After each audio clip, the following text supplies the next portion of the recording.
el príncipe de los predicadores, Charles Spurgeon.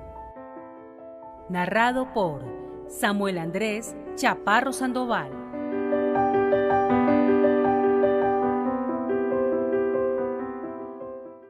El púlpito del Tabernáculo Metropolitano, el Evangelio que no muere para un año que muere.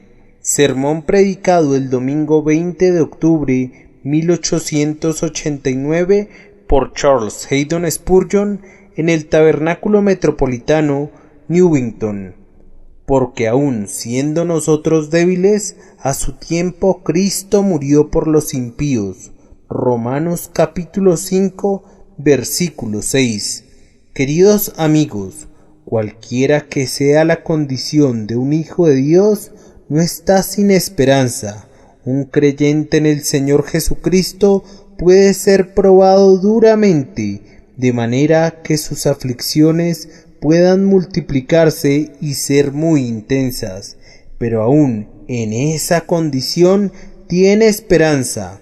No es posible que Dios lo abandone. Su Dios lo ayudará. Si le sobreviniera lo peor y fuera abandonado completamente por los hombres y no hubiera un camino de salida para sus tremendas dificultades, aún así su Dios lo ayudará. No hay ningún motivo para tener miedo. El argumento de nuestro texto es este: puesto que el Señor Jesucristo nos salvó aun siendo nosotros impíos y vino en nuestro rescate aun siendo débiles, no podríamos estar nunca en una peor condición que esa. Y si entonces hizo por nosotros lo máximo que podía hacer, es decir, morir por nosotros, no hay nada que Él no haga por nosotros ahora. De hecho, Él nos dará todo y hará cualquier cosa por nosotros para guardarnos con seguridad y llevarnos hasta el fin. El argumento es que, si miramos hacia atrás, vemos el gran amor de Dios al ofrecer a su amado Hijo por nosotros, cuando no había nada bueno en nosotros y éramos impíos, cuando no teníamos ningún poder para hacer nada bueno, porque éramos débiles. En una situación como esa, aún en una situación como esa, Cristo vino sobre las alas del amor y subió al madero sangriento para ofrendar su vida por nuestra liberación. Por lo tanto, nosotros tenemos la confianza en que Él no nos negará nada de lo que necesitamos. Él se ha comprometido a trabajar por nuestra eterna salvación y no se verá impedido de lograrlo.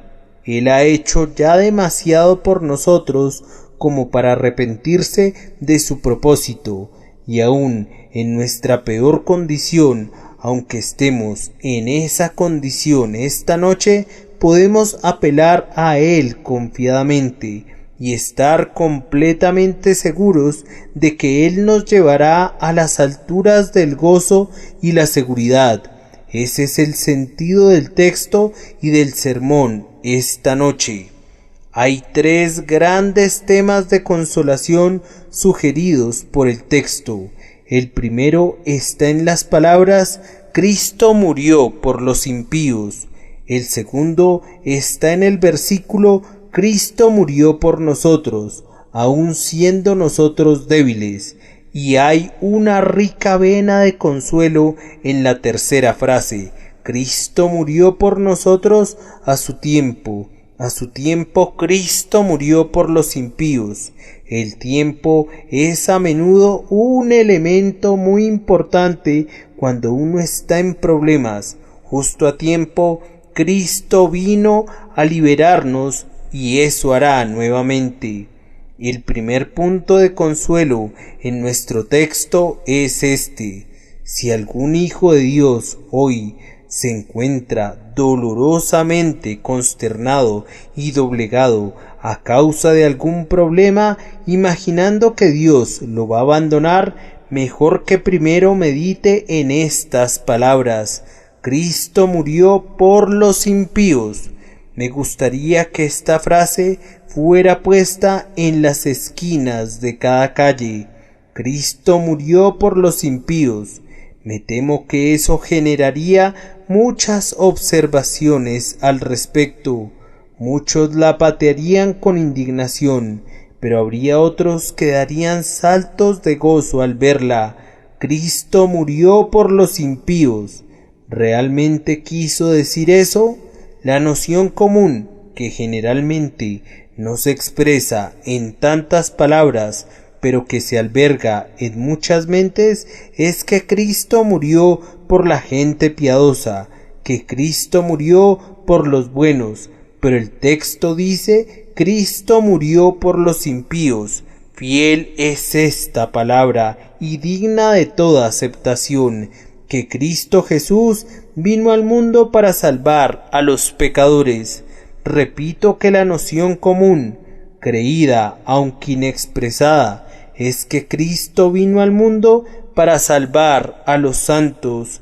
Esto no es verdad. Él vino al mundo para salvar a los pecadores, o para recurrir nuevamente a las propias palabras del texto: Cristo murió por los impíos. Recuerdo haber leído acerca de una joven mujer que durante mucho tiempo había padecido angustia de conciencia, pero finalmente encontró consuelo en una oración dicha por el señor Moody Stuart, que citaba las palabras de mi texto: Cristo murió por los impíos. Nunca antes la joven mujer había entendido esa idea.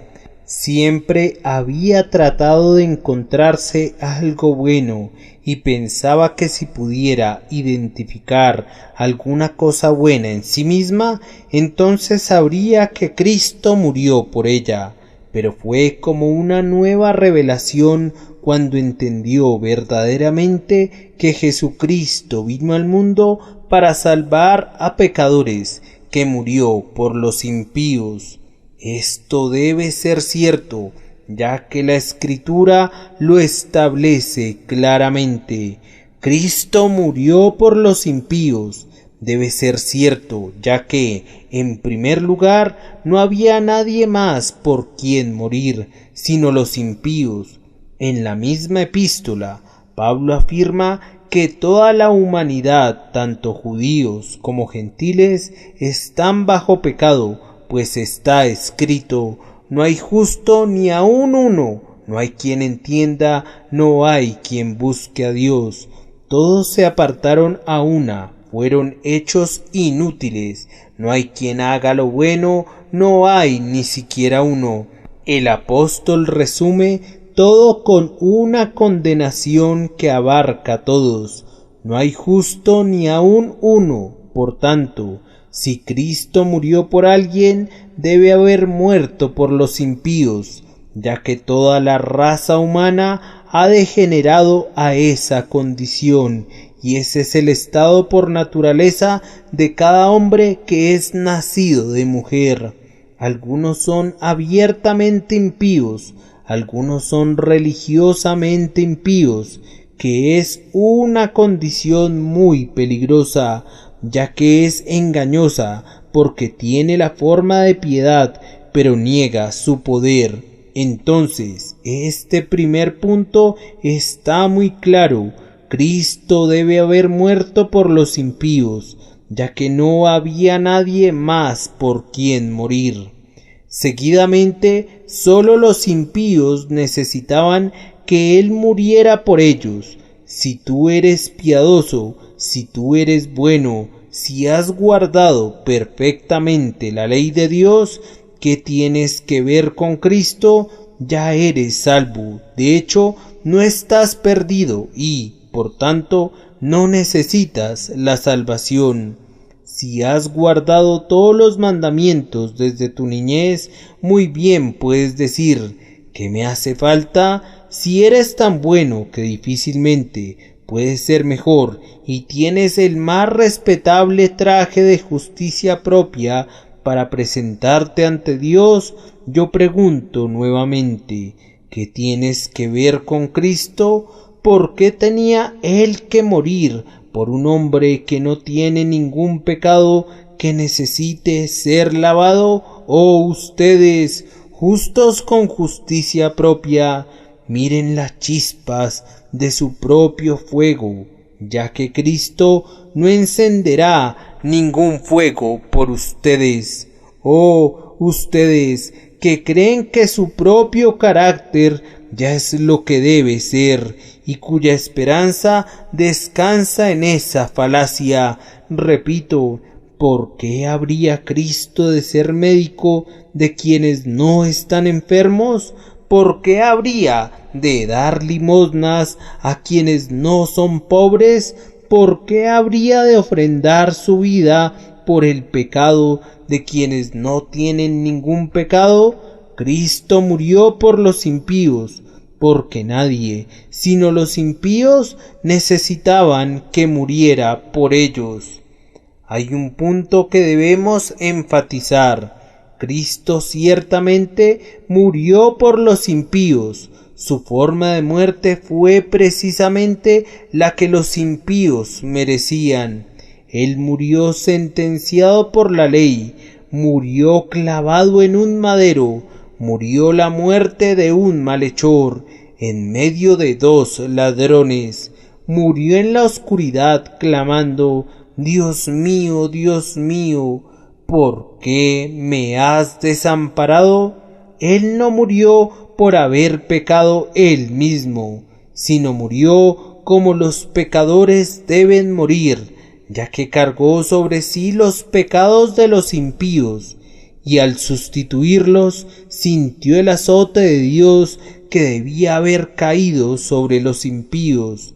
Dije el azote, él sintió la espada de Dios que debía haber acabado con los impíos, tal como está escrito, levántate, oh espada, contra mi pastor y contra el hombre compañero mío, dice Jehová de los ejércitos. Cristo ciertamente murió por los impíos.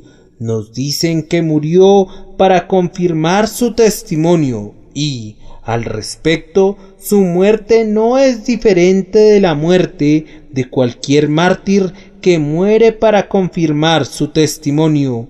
Pero el texto dice, Cristo murió por los impíos. Dicen algunos que murió al completar su vida, lo cual han hecho muchos hombres buenos, y en ese sentido la cruz no tiene preeminencia, pero el versículo dice, Cristo murió por los impíos, y debemos creer firmemente que es verdad.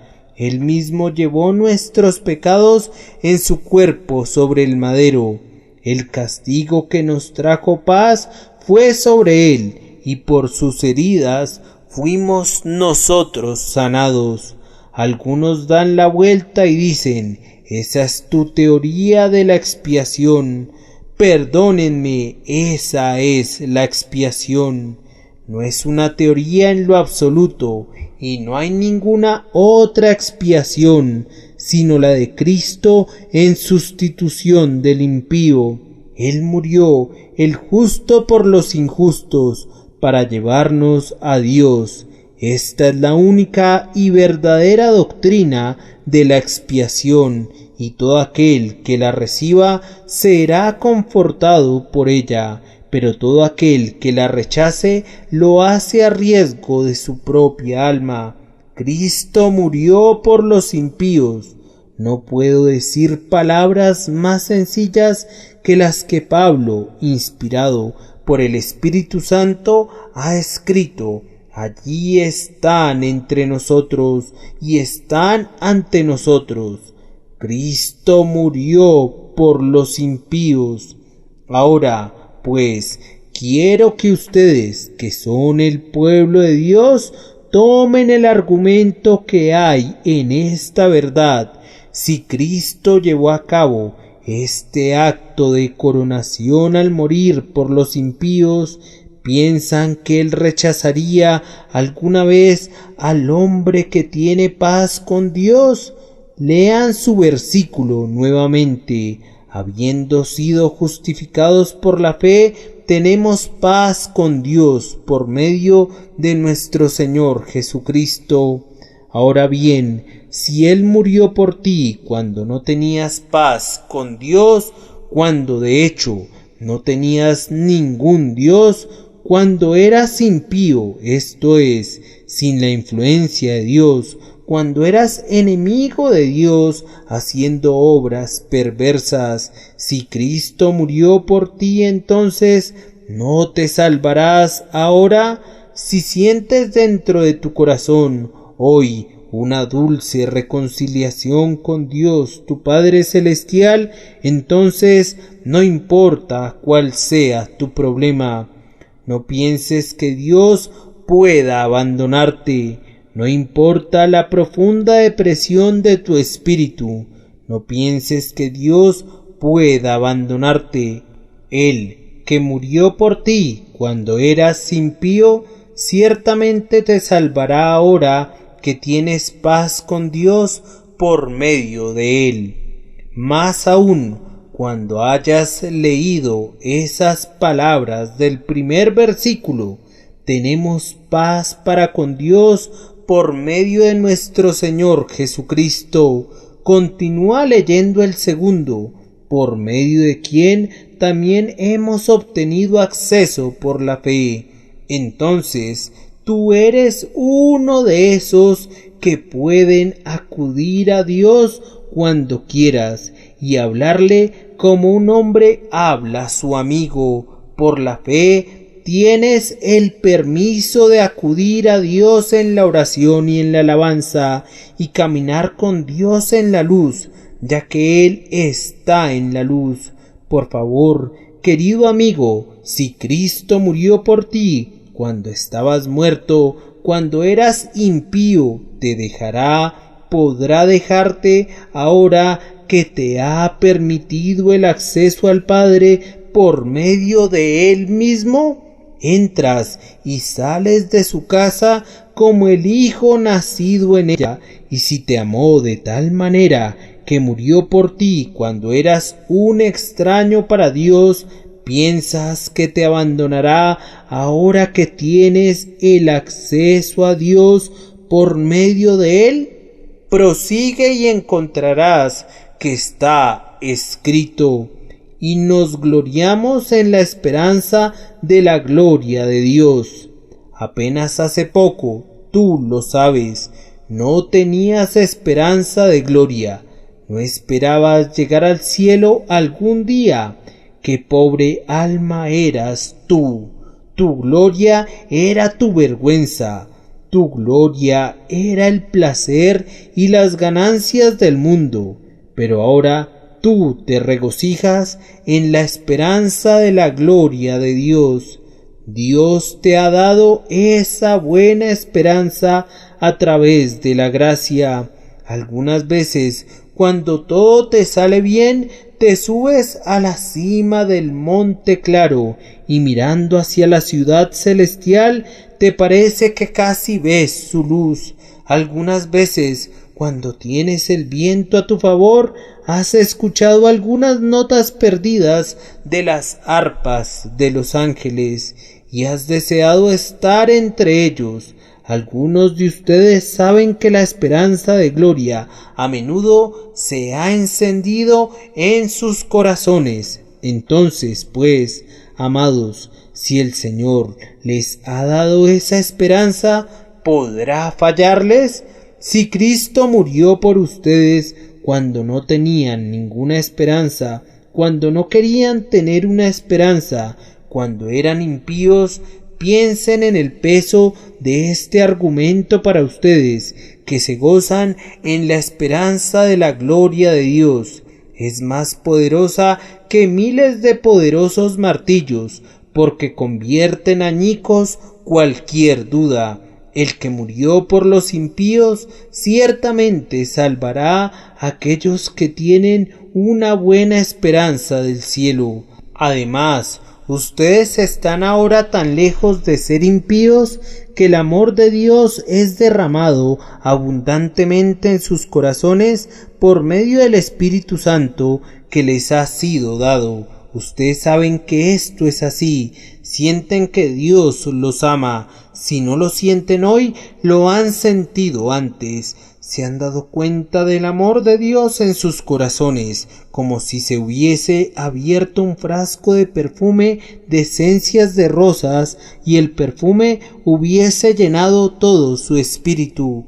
Ustedes se dijeron, Jesús me ama, y han sentido gozo en extremo con ese pensamiento, y también dijeron, yo sé que lo amo. Han sentido los movimientos de su espíritu como los témpanos de hielo que se derriten en la primavera. Todo arroyuelo que había estado congelado dentro de su naturaleza ha dado saltos de graciosa libertad bajo la luz del sol del divino amor.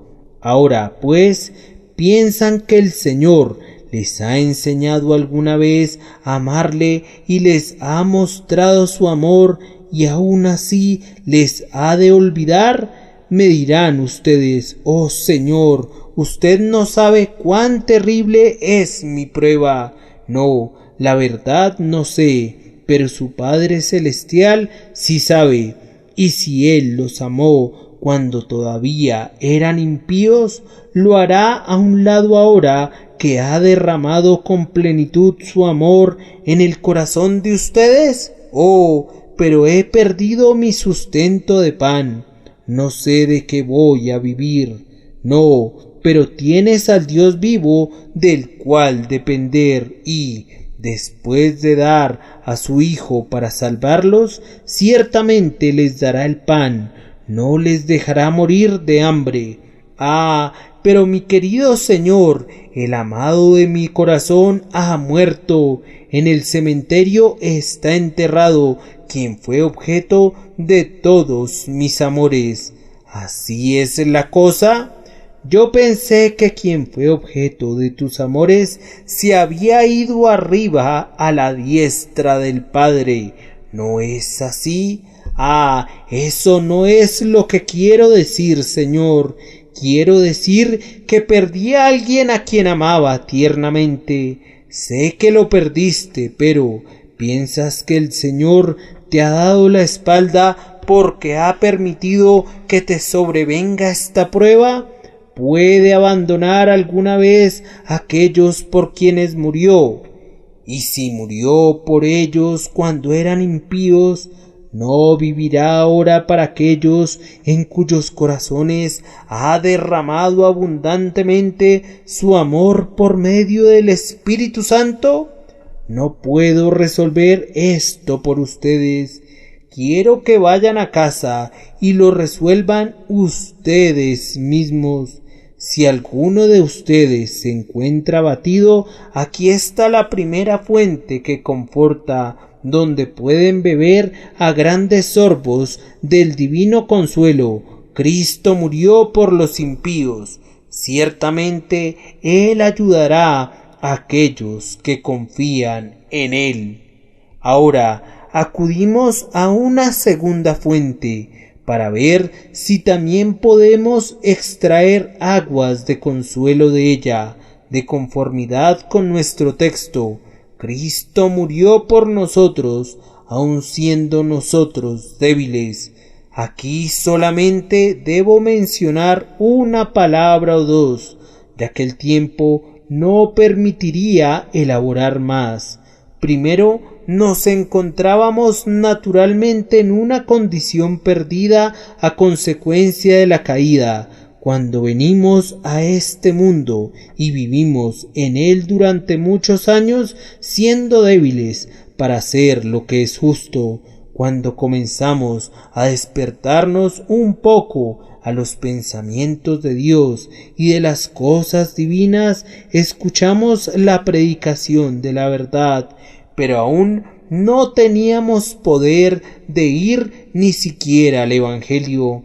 Nos exhortaban al arrepentimiento, pero nuestro duro corazón no producía las aguas del arrepentimiento. Nos exhortaban a creer en Cristo, pero era lo mismo que si el predicador hubiera mandado a los muertos que resucitasen de sus tumbas. Cristo no había sido presentado en toda su belleza, pero nuestra ceguera era tal que no alcanzábamos a apreciar su encanto. El pan de vida estaba servido en la mesa frente a nosotros, pero era tal nuestra obstinación que no creíamos que fuera pan y, por lo tanto, no comíamos de él.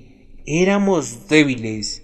Y más adelante, cuando ya tuvimos voluntad y el Señor comenzó a trabajar en nosotros por su gracia, tuvimos la voluntad de arrepentirnos y de ir a Cristo. Sin embargo, no teníamos las gracias que ahora son nuestra fortaleza. Recuerdo muy bien cuando tenía que decir: querer está presente en mí, pero no sé cómo hacer lo que es bueno. Quiero, pero no puedo arrepentirme. Quiero, pero no puedo creer. Tenía una roca en mi corazón. Una piedra estaba colocada sobre la roca del pozo del consuelo. Éramos débiles, pero cuando nos encontrábamos en ese lamentable estado, sin ninguna de esas gracias que ahora son nuestra fortaleza, sin ninguno de esos santos frutos del Espíritu que son ahora la fuente de nuestro consuelo, aun entonces, cuando aún éramos débiles, Cristo murió por nosotros. Cuando cada tendón y cada hueso estaban rotos y todo poder aniquilado y la vida misma se había evaporado, pues estábamos muertos en delitos y pecados. Aun así, Cristo murió por nosotros. Pues bien, hermanos, eso es cierto. ¿Lo creen así? Quiero que entiendan el argumento de esta verdad. Si el Señor Jesús nos amó lo suficiente para morir por nosotros cuando estábamos totalmente sin ninguna fuerza, entonces ciertamente nos salvará ahora que nos ha dado fuerzas. Solo miren y vean qué clase de fuerza nos ha dado Él. De acuerdo con el texto, nos ha dado paz. Cuánta fuerza poseen aquellos que tienen paz con Dios. Todo lo puedo cuando sé que Dios está de mi lado.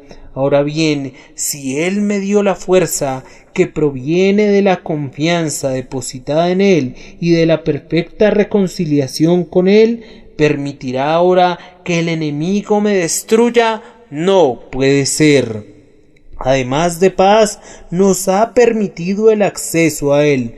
Cuánta fortaleza hay cuando se puede acudir a Dios en oración. Por medio de la fe, podemos ir a Dios en cualquier momento de necesidad. Estoy en capacidad de ir a mi Padre Celestial, contarle todos mis problemas y echar mis cargas sobre Él. Y si su Hijo murió por mí cuando era débil, ¿me abandonará ahora que recurro a Él en oración? Oh, amados, eso es imposible. No puedo imaginar que Él se vuelva en contra de nosotros. Más aún, de conformidad con el tercer versículo, Él ahora nos ha dado paciencia. Hemos tenido muchos problemas, pero esos conflictos nos han dado paciencia. El Señor sabe que en una época no tenían ninguna paciencia. Al igual que bueyes que no están acostumbrados al yugo, ustedes patean cada vez que Él los golpeaba, pero ahora controlan a menudo su lengua y con quietud reciben la vara del castigo. La paciencia es una gran fortaleza para el hombre, para la mujer, para quien sea. Si pueden ser pacientes, entonces ustedes son fuertes, pues si Cristo los amó de tal manera que los compró con su sangre cuando aún eran impacientes, les ha dado esta fortaleza para poder ser pacientes bajo su mano y piensan que Él los destruirá. Y además de la paciencia, Él les ha dado mucha experiencia. Me dirijo a tantos y tantos del pueblo de Dios aquí presentes que son experimentados cristianos. Ustedes han subido al monte y bajado al valle. Ustedes han probado y comprobado la fidelidad de Dios. Han conocido por experiencia sus propias debilidades y su propia locura, pero también conocen la fidelidad y la fortaleza de Dios. Creen que el Señor les ha dado toda esta experiencia y que después tenga en mente hacerse el desentendido. Piensan que Dios da para después quitar como los niñitos hacen en sus juegos, que los ha puesto en medio de todas estas marchas y los ha ejercitado de esta manera y ahora los va a echar de su ejército. No piensen nada de eso. Él, que les ha dado paciencia y experiencia, los preservará hasta el fin. Y además de eso, Él les ha dado esperanza, ya que la paciencia engendra experiencia, y la experiencia esperanza, una esperanza que no avergüenza. ¿Te ha dado Dios realmente una esperanza? Dice alguien, a veces es una esperanza muy débil. Sí, pero es esperanza en Cristo. ¿Esperas en su misericordia? Entonces recuerda este texto: el Señor se goza en aquellos que le temen, en aquellos que esperan en su misericordia. La más pequeña esperanza, si viene de Dios, sin importar cuán débil sea, es mejor que la presunción más orgullosa que provenga de la justicia propia. Si el Señor Jesús te ha dado una esperanza en su sangre, una esperanza en su intercesión, una esperanza en su fidelidad eterna, créeme, si te amó cuando no tenías ninguna esperanza, nunca te rechazaría ahora que tienes una esperanza que Él mismo te ha dado. Solamente algo más sobre este mismo punto. Leemos en el 5º versículo: el Espíritu Santo que nos ha sido dado, escúchenme por favor, sí, cuando aún estamos débiles, Cristo murió por nosotros. ¿No nos salvará ahora que nos ha dado al Espíritu Santo? Piénsalo, cristiano, el Espíritu Santo ha venido a morar en ti, pobre y despreciado o ignorante y desconocido, pero a pesar de eso en ti mora el Espíritu de Dios. Ese cuerpo tuyo es un templo. Esa es la palabra de Dios, no la mía. ¿O no sabéis que vuestro cuerpo es templo del Espíritu Santo que mora en vosotros?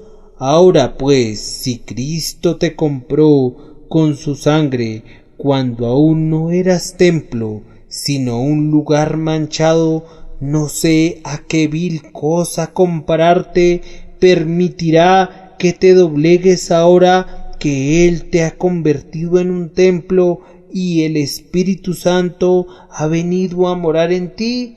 Sé que debo estar dirigiéndome a alguien con graves problemas hoy. Estoy seguro que así es. Mi alma sabe que me estoy dirigiendo a un verdadero Hijo de Dios al borde de un precipicio. llevado a los límites del dolor. Querido amigo, cree en tu Dios, no permitas que te invada ninguna duda acerca de Él.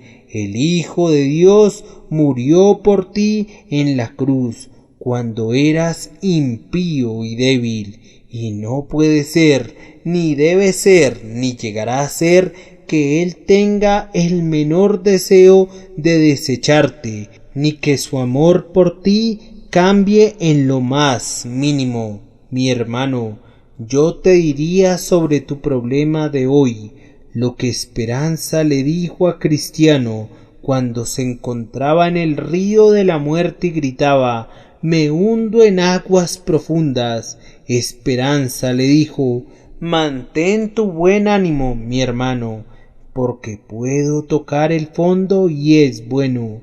Yo puedo tocar el fondo hoy, mi hermano.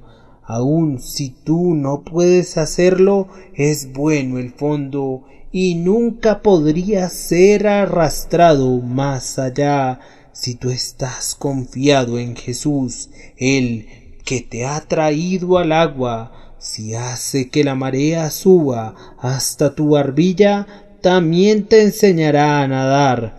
Cuando ya no puedas caminar más hacia adelante, encontrarás agua donde podrás nadar, y no existen aguas lo suficientemente profundas para que un hijo de Dios se ahogue en ellas. Podrás bajar hasta la tumba, pero nunca podrías ir más abajo. Abajo están los brazos eternos. Siempre hay alguien que está listo a levantarte cuando estás sumergido en las peores circunstancias y pruebas. Por lo tanto, anímate, glorifica a Dios en el fuego y ten la absoluta certeza de que quien se entregó a la muerte por ti nunca habrá de perderte, sino que te preservará hasta el fin. Ahora voy a tocar el último punto, que también está lleno de consolación. Pienso que acabo de escuchar a alguien suspirar profundamente y decir: «Ah, puede ser como tú dices, todo eso puede ser verdad, y confío que así sea, pero me encuentro en tal problema que, si no consigo ayuda directa, estaré arruinado. Tengo que gritar: date prisa, oh Dios, date prisa en mi ayuda. Quiero un Dios que pueda hacer lo que hizo el Dios de David cuando cabalgó sobre un querubín y voló. Se remontó sobre las alas del viento. Ese es el tipo de Dios que necesitas. Sí, y ese es el tipo de Dios que tienes. Vendrá volando para liberarte, tal como te lo demostraré ahora. He aquí la tercera fuente de consolación. Cristo murió por nosotros a su tiempo. A su tiempo Cristo murió por los impíos. No puedo decirles cuánta médula he encontrado en este hueso. A su tiempo Cristo murió por los impíos. Me parece que la enseñanza de este versículo es algo como esto. En primer lugar, significa que Cristo murió por nosotros cuando la justicia requirió su muerte. Supongamos que yo debiera algo. Gracias a Dios no debo nada, pero supongamos que tuviera una deuda muy grande, la cual debe pagarse, digamos, el martes de la próxima semana por la mañana, y tengo un amigo que ha tomado la responsabilidad de pagarla por mí. El pagaré se vence a las 12 del día, y él me dice que lo pagará por mí. Ahora supongamos que mi amigo va el miércoles por la mañana y paga el total. Qué bueno de su parte. Sin embargo, yo pierdo mi reputación, ya que las responsabilidades no fueron canceladas a su debido tiempo.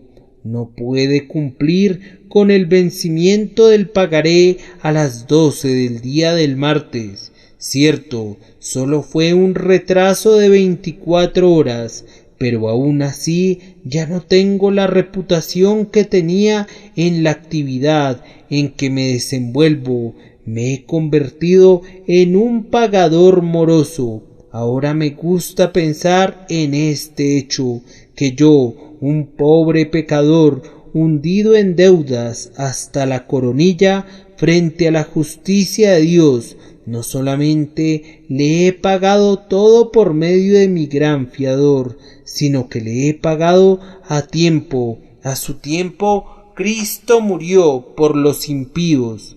Este versículo también quiere decir que Cristo murió a su tiempo por cada creyente. En el libro de los recuerdos de Dios no hay ninguna reclamación por demoras o retrasos en contra de ningún creyente pecador.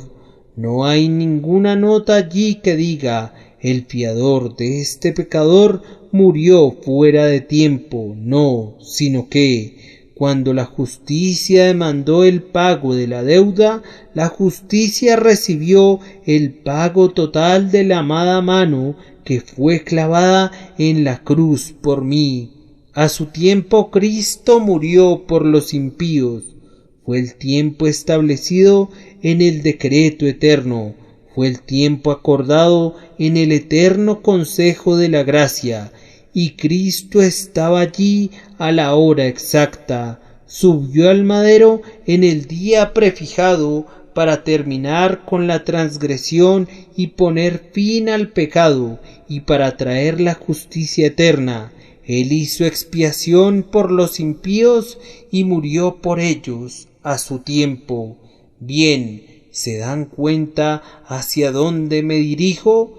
¿Quieren ayuda?, dicen ustedes. ¿Quieren ser liberados? Muy bien, la ayuda más grande que ustedes han necesitado alguna vez es que alguien se levante y sirva de intercesor a favor de ustedes y pague todas sus deudas a la justicia infinita, tal como el Señor lo hizo, y lo hizo en el momento preciso, a su tiempo. Por lo tanto, ¿acaso no los ha de liberar a su debido tiempo? Además, Él les ha dado paciencia.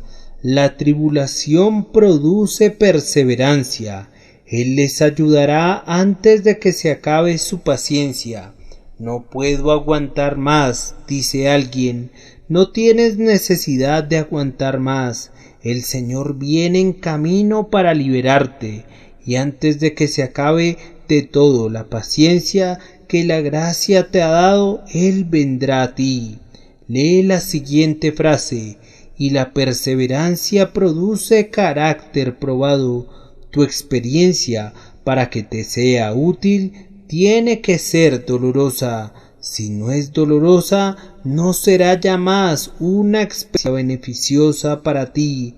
Recuerda como Pablo escribe en la misma carta: y sabemos que Dios hace que todas las cosas ayuden para bien a los que le aman, esto es, a los que son llamados conforme a su propósito.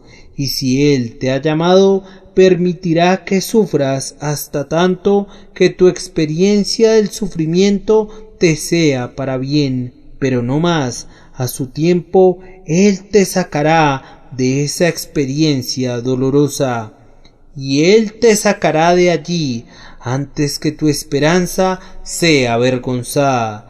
Lee de nuevo esas palabras: y el carácter probado produce esperanza, y la esperanza no acarrea vergüenza.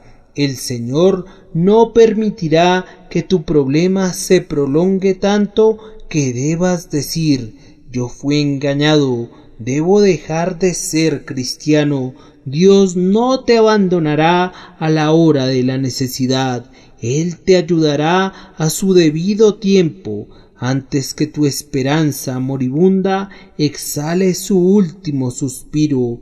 Ten ánimo acerca de esto. y Él vendrá y te ayudará mientras tu amor aún permanezca. No te escuché decir, aunque me mate, aún así confiaré en Él. Me puede azotar, pero aún soy su hijo y lo amo, y voy a besar su mano y su vara también. Bien, bien, si ese es tu lenguaje, Él tiene que venir para ayudarte a su tiempo. Él tiene que librarte antes de que tu amor sea borrado de tu corazón. Sí, y déjame decirte que, aunque estás débil ahora, Él, que murió por ti, cuando aún eras débil en el pleno sentido de la palabra, vendrá para ayudarte. Doy gracias a Dios hoy, al igual que lo he hecho tantas veces, por traerme tan grandes tribulaciones. A veces mi vida ha sido muy tranquila durante años. Recuerdo haberme dicho a mí mismo alguna vez, bien, en tiempo pasado, durante las grandes necesidades del colegio de pastores y del orfanato, he experimentado milagros maravillosos de liberación. En ese entonces parecía pisar como un gigante, desde la cima de una montaña hasta la otra, pasando sobre los valles, y ahora camino simple y tranquilamente por los valles. Casi he deseado ver otra gran montaña y otro gran precipicio abierto abajo para poder ver lo que Dios va a hacer. Y me ha sucedido durante los últimos años. Aunque he hablado muy poco acerca de esto, he tenido muchas grietas abiertas frente a mí. Daba la impresión que el hielo se iba a partir, y he mirado hacia abajo a las profundidades azules, pero he seguido adelante con paso firme, y Dios ha hecho mi camino tan fácil como si hubiese sido un camino sobre un terreno con el pasto recién cortado. Es algo glorioso tener un gran problema, una gigantesca ola del Atlántico que te saca de balance y te arrastra mar adentro y te arroja a las profundidades, a las cuevas más escondidas del viejo océano, hasta llegar al fondo de las montañas y ver allí a Dios. Y después sales a la superficie y proclamas cuán grande es Dios y con cuánta gracia Él libera a su pueblo. Él te liberará, Él debe liberarte. El argumento de este texto es: a su tiempo Cristo murió por los impíos. Por lo tanto, a su tiempo Él debe ayudar al piadoso. Ahora voy a terminar haciendo dos observaciones. La primera es que el Evangelio de los pecadores es el consuelo de los santos. Si alguna vez ustedes, los santos, quieren un poco de consuelo verdadero, solamente deben ir a Dios como pecadores. No pienso que haya nada mejor o más sabio cuando quieran ser sólidamente alegrados que comenzar de nuevo donde empezaron la primera vez. Cuando el diablo me dice: tú no eres un santo, yo le respondo: tú tampoco lo eres. Ah, me dice él, tú eres un engañador. Yo le contesto: tú también. Ah, me vuelve a decir él: pero tú estás equivocado. Tu experiencia ha sido un engaño. Tú no eres un hijo de Dios. ¿Qué soy entonces? Dímelo, ya que sabes tanto acerca de mí. Tú eres un pecador, dice él. Muy bien, Satanás. Te doy gracias por estas palabras, porque Jesucristo vino al mundo para salvar a pecadores. Así comienzo yo de nuevo, y si tú comienzas de nuevo, de la misma manera encontrarás a menudo que este es un buen atajo para llegar al consuelo. Si se trata de un cuestionamiento entre el diablo y tú acerca de si eres un santo o no, tendrás una dura batalla que librar. Déjame decirte, alguno de ustedes podrá decir: yo sé que soy un santo. Bien, bien, bien. Deja que otro hombre te alabe y no tu propia boca, un extraño y no tus propios labios. Oh, pero yo lo sé, dice otro. Muy bien, sigue adelante con esa creencia. Pero si el diablo te mete alguna vez en el mismo tamiz en el que zarandeó a Pedro, me pregunto si sabrás dónde están tus pies o tu cabeza. Bajo una fuerte tentación, pronto comenzarás a dudar hasta de tu propia existencia. En vez de discutir el tema de tu santidad con Satanás, quien es un viejo abogado y conoce muchas cosas que tú desconoces, mejor di: no voy a discutir si soy un santo o no, soy un pecador y Jesucristo vino al mundo para salvar pecadores. Creyente, cuando tú eras un niño tenías la costumbre de beber agua en cierto pozo. Cuán fría y refrescante era esa agua. Cuando tengas mucha sed y las cisternas estén sin agua, ve otra vez a ese viejo pozo y sorbe las aguas vivas allí. Yo necesito hacer eso de vez en cuando, mientras doy gracias a Dios por los gozos presentes y las dulces experiencias de comunión con Él. Me gusta volver al viejo pozo y simplemente beber de él como bebí al principio. Recuerdo cómo bebí la primera vez de ese pozo. Mirad a mí y sed salvos todos los confines de la tierra. Pienso que bebí tanto esa vez que yo era como el Behemoth, quien confiaba en poder absorber todo el río Jordán en su trompa. Había mucho en ese texto, pero no había demasiado para mí, y yo parecía absorberlo completamente. Les recomiendo que hagan lo mismo. Tomen un gran sorbo de la gracia de Dios hoy, sedientos hijos de Dios. Inclínense con sus bocas sobre el pretil del pozo, ya que las aguas vivas vendrán directamente a sus labios, y luego beban como las vacas beben en el verano todo lo que puedan tragar y prosigan su camino con gozo. El Evangelio de los pecadores es el consuelo de los santos. Esa es una observación. La otra es esta: el consuelo de los santos es el Evangelio de los pecadores, ya que si el Señor ha hecho grandes cosas por cualquiera de su pueblo, ¿qué razón hay, pobre pecador, para que no pueda hacer lo mismo por ti?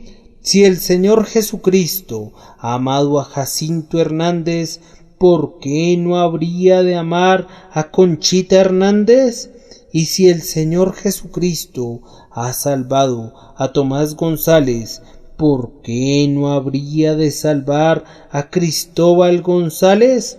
Hablo en serio, ya que Él no nos ama porque haya algo de valor en nosotros, sino simplemente porque Él ha decidido amarnos. Como está escrito: tendré misericordia de quien tenga misericordia, y me compadeceré de quien me compadezca. Por tanto, ustedes pueden venir, ustedes culpables, el soberano dador de misericordia no merecida, y tocar el cetro de plata de su gracia, y ser salvos hoy, que su dulce espíritu los traiga, y que nadie de nosotros pregunte si somos santos o pecadores, sino que vayamos todos juntos, vayamos en masa a la cruz, volemos todos al Calvario, y estemos allí y veámoslo a él, el eterno Hijo de Dios, sangrando y muriendo sobre el madero, y creamos todos ahora que él puede, que él quiere y que él salva, más aún que él ha salvado nuestras almas. Que el Señor nos dé su gracia para lograrlo, para la gloria de su nombre. Amén.